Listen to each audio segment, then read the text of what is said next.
కమినీ భేటీపై పక్కా సమాచారం. తొలి టార్గెట్ ఆయనే. ఇరాన్ అగ్రనేత ఖమేనీ కదలికలు షెడ్యూల్ పక్కగా అమెరికా వద్ద ఉన్నట్లు తెలుస్తుంది. దీంతో ఆయన లక్ష్యంగానే చేసుకొని అమెరికా ఆపరేషన్ ఎపిక్ ఫ్యూరీని మొదలుపెట్టింది. శనివారం ఖమేనీ తన కీలక సలహాదారులైన షాంకాని, సుప్రీం నేషనల్ సెక్యూరిటీ కౌన్సిల్ కార్యదర్శి ఆలీ లారిజాన్తో భేటీ అయ్యారు. ఈ సమావేశం సమాచారమే దాడులు చేసేలా అమెరికాను పురిగొల్పింది. నిఘా సంస్థ సిఐఏ కొన్ని నెలలుగా ఇజ్రాయెల్ ఇంటెలిజెన్స్ సమన్వయంతో ఖమేనీ కదలికలపై నిఘా ఉంచింది. ఖమేనీ పాలనా భవనాల్లో ఒక చోట ఈ భేటీ జరిగినట్లు గుర్తించారు. దీంతో అక్కడే దాడి చేయాలని అమెరికా, ఇజ్రాయెల్ భావించాయి. కాకపోతే ఆ భవన ప్రాంగణాల్లో ఎక్కడ ఖమేనీ ఉన్నారో ఆ దేశాల వద్ద ఖచ్చితమైన సమాచారం లేదు. ఖమేనీ భేటీ కూడా శనివారం సాయంత్రం జరగాల్సి ఉన్నట్లు సమాచారం ఉన్నా ఆ తర్వాత దాని షెడ్యూల్ ఉదయానికే మారినట్లు నిఘా వర్గాలు గుర్తించాయి. దీంతో దాడి సన్నాహాలను వేగవంతం చేశాయి.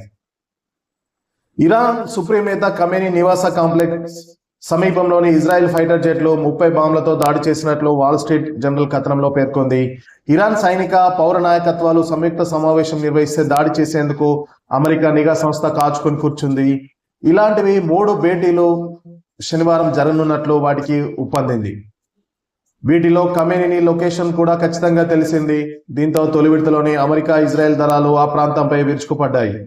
అధ్యక్షుడు మసూద్ పిజిష్కేన్ కూడా లక్ష్యం చేసుకున్న ఆయన ప్రాణాలతో బయటపడ్డారు. ఇరాన్ పై దాడుల కోసం అమెరికా ఆంథ్రోపిక్ క్లౌడ్ ఏఐ వాడినట్లు వాల్ స్ట్రీట్ కథనంలో పేర్కొంది. అనంతరం ఈ కంపెనీ టూల్స్ లో ఫెడరల్ ఏజెన్సీల వినియోగంపై దశల వారీగా నిషేధం విధిస్తూ ట్రంప్ నిర్ణయం తీసుకున్నట్లు తెలుస్తుంది. అయినా ఇంటెలిజెన్స్ అసిస్టెంట్స్ లక్ష్యాలను గుర్తించడం, యుద్ధక్షేత్ర పరిస్థితులను అంచనా వేయడం వంటి సేవలకు పెంటగాన్ వినియోగించింది. ఇప్పటికే పాలంటైర్, అమెజాన్ వెబ్ సర్వీసులతో కలిసి ఆంథ్రోపిక్ అమెరికా సైన్యానికి సేవలు అందిస్తుంది.